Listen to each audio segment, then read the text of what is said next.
नमस्कार, आप देख रहे हैं ओपन बुक भारत। नाजिरा गांव प्रधान संघ की असम सरकार से मांग, सेवानिवृत्त के बाद सभी सुविधाएं दी जाए। नाजिरा राजस्व चक्र के गांव प्रधान संघ के सदस्यों तथा जोगतली मौजा के माधुरी गोहा गांव के गांव थानेश्वर बरुआ को औपचारिक रूप से विदाई सम्मान दिया गया। बरुआ ने 36 वर्षों तक सेवा में रहते हुए 5 मई को सेवानिवृत्ति ली। नाजिरा महकुमा गांव प्रधान संघ के कार्यालय में नाजिरा राजस्व चक्र अधिकारी चंदना बरुआ सहित कई गांव प्रधान मौजूद रहे।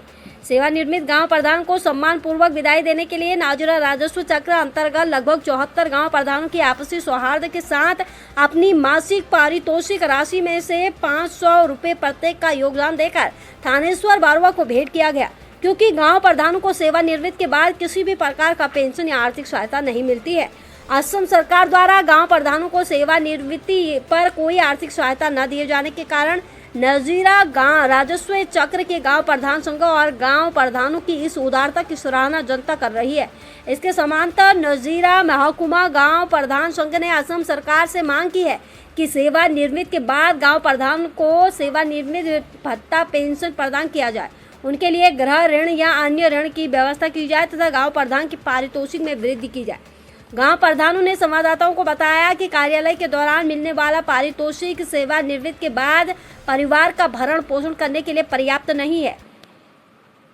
एटू आमार गाँव प्रधानসকলৰ এটা বৰ দীৰ্ঘম্যাদী চিন্তা, যিহেতু আমাৰ গাঁও প্ৰধানসকলে অৱসৰকালীন অৱস্থাত চৰকাৰৰ পৰা একো এটা মাননি নাপায় আৰু এখেতে মোক এটা বক্তব্য ৰাখিছিলে, এই পাৰিতোষিককেইটা পাই মই দৰৱ পাতিকেইটা খাই আছিলোঁ, কিন্তু সেইকেইটাও মোৰ নাইকিয়া হ'ল। মই তেতিয়া মনতে ভাবিলোঁ, সতীৰ্থসকলৰ লগত আলোচনা কৰিলোঁ, আমাৰ সভা হ'ল, সেই সভাত সকলোৱে সহমত দিলে তেখেতৰ আমি এটা মাননীয় সন্মানৰ সৈতে বিদায় দিব লাগে আৰু সেই সিদ্ধান্ত আমাৰ ৰাজচক্ৰৰ কাৰ্যালয়ত অনুষ্ঠিত হ'ল আৰু সকলোৱে 500 টকাকৈ বৰঙণি আগবঢ়াই 74জন গাঁও প্ৰধানে তেখেতক আমি সন্মানেৰে নাজিৰা ৰাজচক্ৰৰ বিষয়া মহোদয়ৰ উপস্থিতিত তেখেতক বিদায় জনালোঁ।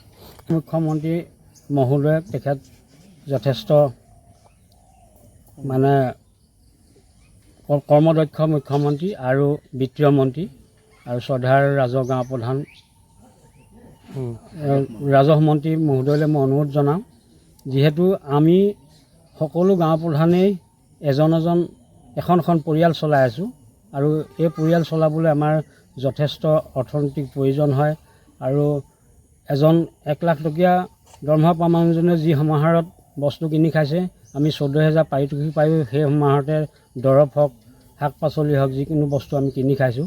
যিহেতু আমাকো ল'ৰা ছোৱালী আছে, আমাৰো তেখেতলোকৰ স্কুল কলেজৰ কথা আছে, সেইখিনি কৰিবলৈ আমাৰ এই 14,000 পাৰিতোষিকে আমাৰ পৰ্যাপ্ত নহয়।